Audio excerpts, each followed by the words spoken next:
Mga kababayan, ang Pangulo ng Republika ng Pilipinas, His Excellency Ferdinand R. Marcos Jr.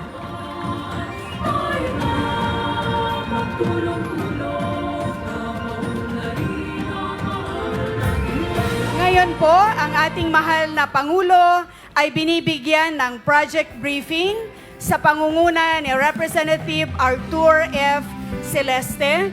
Kasama din po nila si Agrarian Reform, Conrado Estrella III at Governor Ramon Gico III at Representative Mark Cojuangco.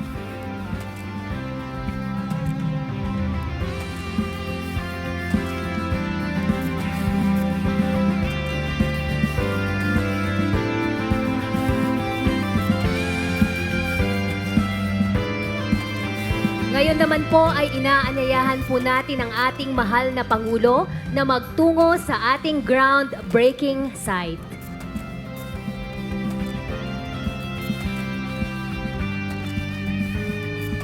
Mga kababayan, welcome to the groundbreaking of the Sky Garden Project by the Tourism Infrastructure and Enterprise Zone or TIEZA. Ang ating mahal na Pangulo ay sasamahan ni na Secretary Estrella, Representative Celeste, Governor Gico. Kasama din po nila ang mga kinatawan ng iba't ibang Stakeholders Association, Mr. Marlon Ranin at Mr. Claro Bacay, mga pinuno ng Motorboat Association, Ms. Barbie Bakungan, pinuno ng 100 Islands Street Food Vendors Association, Ms. Maria Nenita Abara, pinuno ng 100 Islands Tour Guide Association, at Ms. Mary Lou Jimenez, pinuno ng 100 Islands Hotel Operators Association.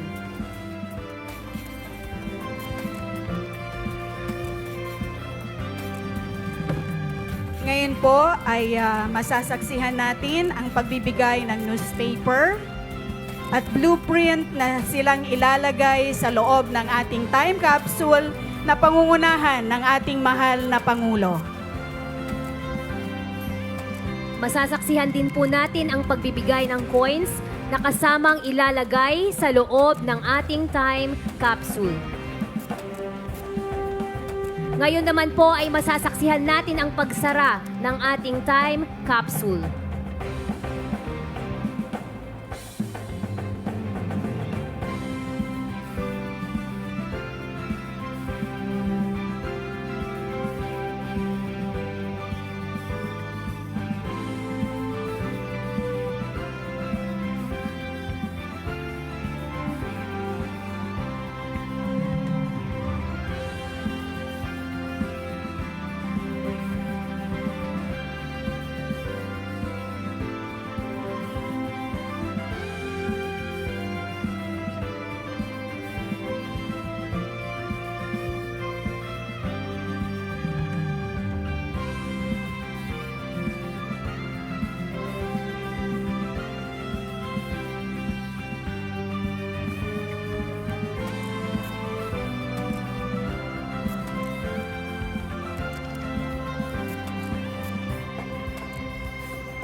Ngayon naman po ay ibinababa na po ng ating mahal na Pangulo ang ating time capsule.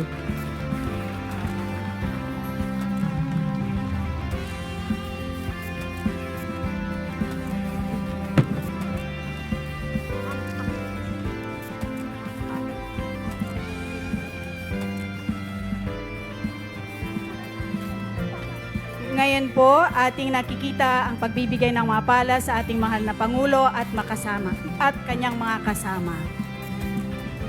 Makikita po natin ngayon ang pagtatakip ng time capsule.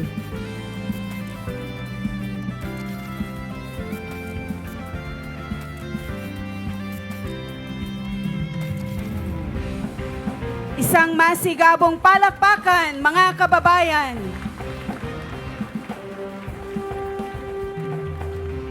Ngayon po ay hinihiling po natin sa ating mahal na Pangulo at kanyang mga kasama na pakitanggal na po ang ating hats at pakibalik ang mga pala.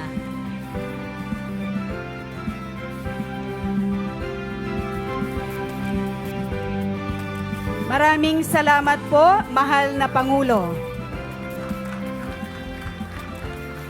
Ngayon po ay ating inaanyayahan ang ating mahal na Pangulo at mga kasama na pumunta na sa kanilang mga upuan para sa pagsisimula ng ating programa.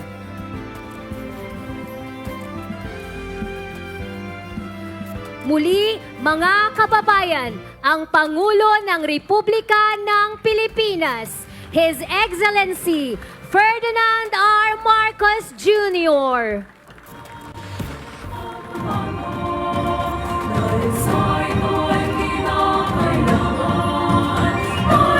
Maaari na po tayong magsiupo.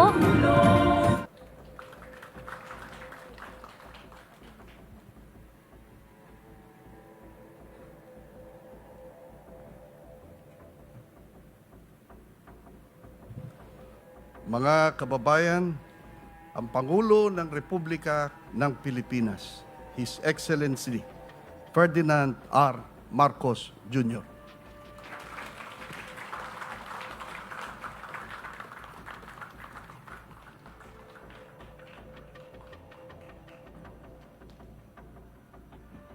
Maraming salamat sa ating Agrarian Reform Secretary, Secretary Conrad Estrella.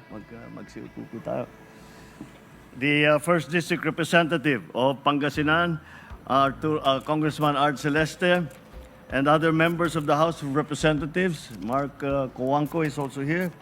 Of course, Pangasinan Governor, Governor Ramon Guico, my fellow workers in government, and to the beneficiaries, the stakeholders who we met earlier. Yung mga stakeholder dito para sa mapapakinabangan itong ating project na hindi lamang kagaya ng ipaliwanag ni Congressman, hindi lamang itong Sky Garden, kung hindi it is marami pa tayong idadagdag na mga proyekto para yung bumisita sa Alaminos na 500,000, paabuti na natin ng 1 milyon yan bago tayo matapos para naman gumanda ang ekonomiya, hindi lamang Alaminos, hindi lamang sa distrito, kundi sa buong probinsya. Kasama na rin dyan ang lahat ng mga probinsya na malapit sa inyo. Baka hanggang dun sa amin, maramdaman pa namin yung epekto nito. So, naibag nga daw kada kayo aming kailian mi, tuwing mainit na tag-araw, ang unang naiisip ng tao ay magpunta sa beach, magpalamig, mag-swimming, mamasyal sa 100 Islands. Nagdidebate pa kami kung ilan ba talaga yung 100 Islands. Ang sabi ni Congressman, 123. I remember my father coming in here. Bakit 100 islands yan? Dahil ang bilang hindi nagkakasundo kung ano yung bilang. May nagsasabi, wala pang 100. May nagsasabi naman, 120. Kaya tama-tama yan. Gawin natin na adventure para sa ating mga turista. Silang magbilang. Mga simpleng alaala na tag-araw na tumatak sa bawat pamilyang Pilipino. Kilala ang Pangasinan pagdating sa pasyalan, turismo, pagkain, gaya ng Alaminos longganisa, bangus, puto, tupig at bagoong isda. Higit sa lahat, sa bait at sipag ninyong mga taga-Pangasinan. Ngunit tunay na pinabibilib ako ng Pangasinan kasi hindi kayo nakontento sa likas na yaman at pinagbuti pa ninyo ito. Ang 100 Islands ay naging national park, ang kauna-unahang national park sa ating bansa. Noong 2022, pumangalawas ang Pangasinan sa top destination sa bansa na nagtala ng pinakamaraming lokal na turista. Ang halos 1 milyong lokal at dayuhang turista na bumisito sa inyo nung nakarang taon ay magpapatunay sa ganda ng inyong lalawigan. Kilala rin kayo sa galing at ganda ng inyong mga tourism souvenir, sa sports tourism, sa beach games, hosting ng mga event. Patunay na ang talento at siyempre sa charm ng mga taga-Pangasinan. Noong isang taon, itinanghal na ang Pangasinan na best province in local tourism sa ginanap na 2024 Region 1 Tourism Summit. At ngayong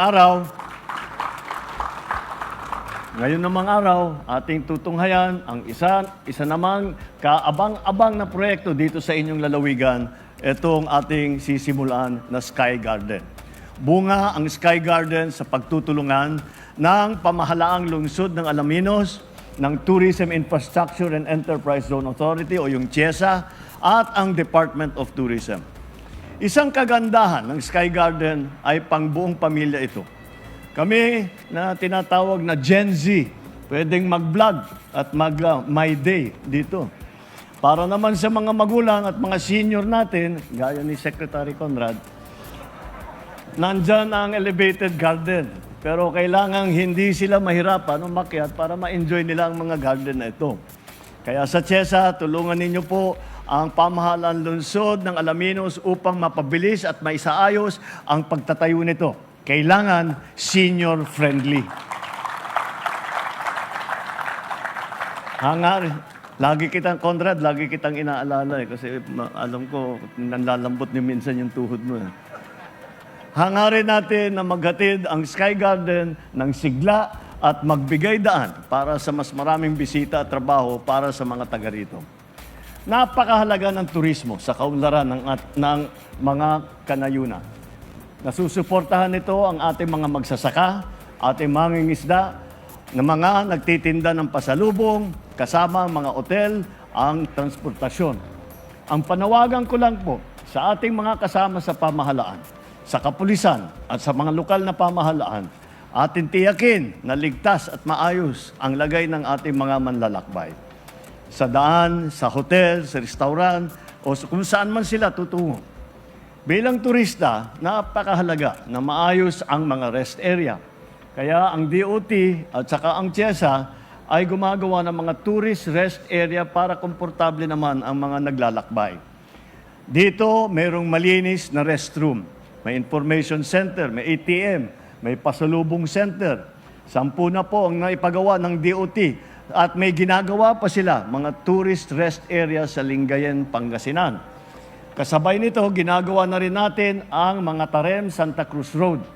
Kapag natapos na ito, mas bibilis pa ang biyahe papunta at pabalik mula Pangasinan hanggang sa Zambales. Dagdag pa rito ang Tarlac Pangasinan La Union Expressway Extension at Dagupan Mangaldan Kalasyaw Circumferential Road Project. Layo ng mga proyektong ito na gawing madali, mabilis at ligtas ang biyahe papunta sa mga pasyalan sa Pangasinan. Bawas puyat, bawas pagod, bawas gastos. Mas makakapag-enjoy na kasama ang inyong mga pamilya. Ngunit, kasabay ng pag-unlad, ingatan at paunlarin natin ang ating kalikasan. Huwag nating itong pabayaan upang maipapamana natin ito sa mga susunod na henerasyon. Kapag inuuna natin ang kapakanan ng isa't isa, nakakabuo tayo ng kinabukasang ligtas at maunlad para sa ating mga Pilipino. Ika nga ng mga kahenerasyon ko, para tayo ay maging successful. Sa bagong Pilipinas, sama-sama tayong manindigan para sa bayan at para sa isang kinabukasang marangal, matatag at makatarungan. Maraming salamat. Mabuhay ang Pangasinan, mabuhay ang Alaminos, mabuhay ang bagong Pilipinas. Maraming salamat po, mahal na Pangulo. Sa puntong ito, atin pong muling tinatawagan si Representative Arthur Celeste upang iabot sa ating mahal na Pangulo ang munting token mula sa LGU ng Alaminos City.